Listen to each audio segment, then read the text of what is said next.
श्रीमद् भगवद गीता का 12वां अध्याय भक्ति योग का अध्याय। आज हम एक ऐसी यात्रा पर निकलेंगे जो हमें प्रेम और समर्पण की गहराइयों में ले जाएगी। ये यात्रा सिर्फ शब्दों की नहीं है, बल्कि आत्मा की है, दिल की है। कुरुक्षेत्र के युद्ध भूमि में अर्जुन खड़ा है, अपने मन में अनगिनत सवाल लिए। चारों तरफ सेना का शोर है, लेकिन अर्जुन का मन एक गहरे सन्नाटे में डूबा हुआ है। वो कृष्ण से पूछता है कि हे कृष्ण, जो लोग आपकी भक्ति करते हैं और जो निराकार ब्रह्म की उपासना करते हैं, इन दोनों में से कौन बेहतर योगी है? यह सवाल सिर्फ अर्जुन का नहीं है, ये हम सभी का सवाल है। आज भी हमारे मन में यही द्वंद्व चलता रहता है। क्या भगवान को मूर्ति के रूप में मानना सही है या फिर उन्हें निराकार समझना बेहतर है? कितने लोग हैं जो मंदिर जाते समय सोचते हैं कि क्या ये पत्थर की मूर्ति सच में भगवान है, और कितने हैं जो निराकार की बात सुनकर सोचते हैं कि इसे कैसे समझें, कैसे महसूस करें। श्री कृष्ण मुस्कुराते हैं। उनकी आंखों में अनंत करुणा है, जैसे एक माँ अपने बच्चे की मासूमियत भरी परेशानी देखकर मुस्कुराती है।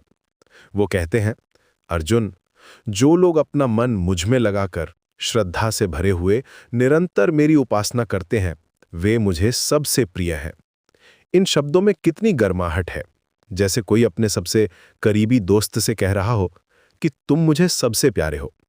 ये कोई ठंडा दूर का रिश्ता नहीं है, ये प्रेम का रिश्ता है, अपनेपन का रिश्ता है। लेकिन फिर वे आगे कहते हैं कि निराकार ब्रह्म की उपासना करने वाले भी मुझे ही प्राप्त होते हैं, बस उनका रास्ता थोड़ा कठिन है। क्यों?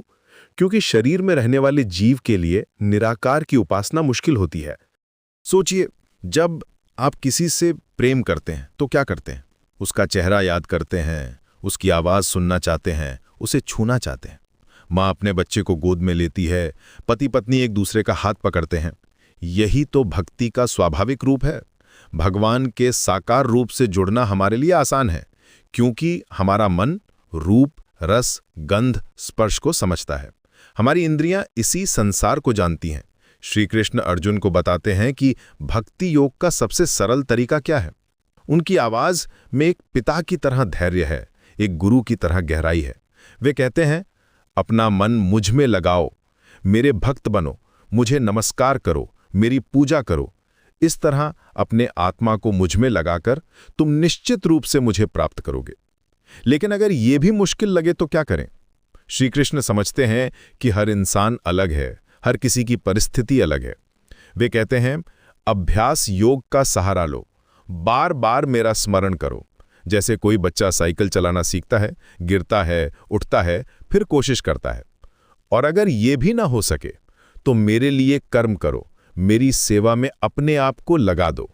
और सबसे आसान रास्ता, सभी कर्मों के फल मुझे अर्पण कर दो। यानी जो भी करो उसका श्रेय लेने की इच्छा छोड़ दो। सफलता मिले तो अहंकार न करो, असफलता मिले तो निराश न हो। जैसे एक माली बगीचे में काम करता है, लेकिन फूल खिलने का श्रेय नहीं लेता। वह जानता है कि प्रकृति का अपना नियम है। फिर श्री कृष्ण एक अद्भुत बात कहते हैं।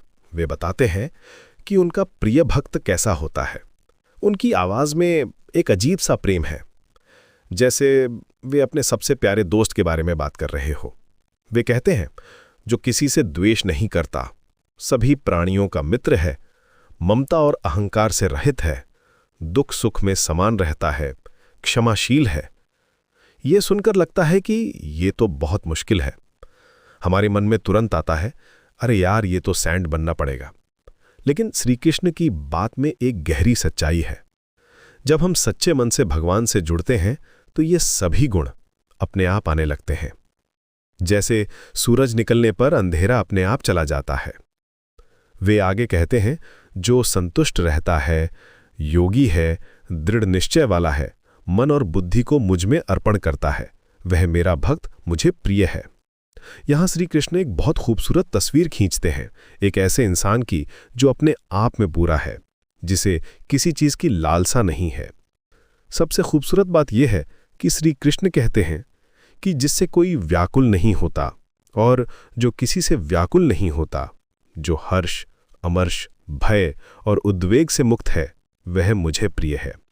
यानी एक सच्चा भक्त वह है जो ना तो किसी को परेशान करता है और न ही किसी की वजह से परेशान होता है। वह शांत है, स्थिर है, प्रेम से भरा है, जैसे एक गहरी झील, ऊपर से शांत, अंदर से गहरी। श्री कृष्ण का संदेश साफ है, भक्ति कोई कठिन साधना नहीं है, ये तो प्रेम का सबसे सरल रूप है।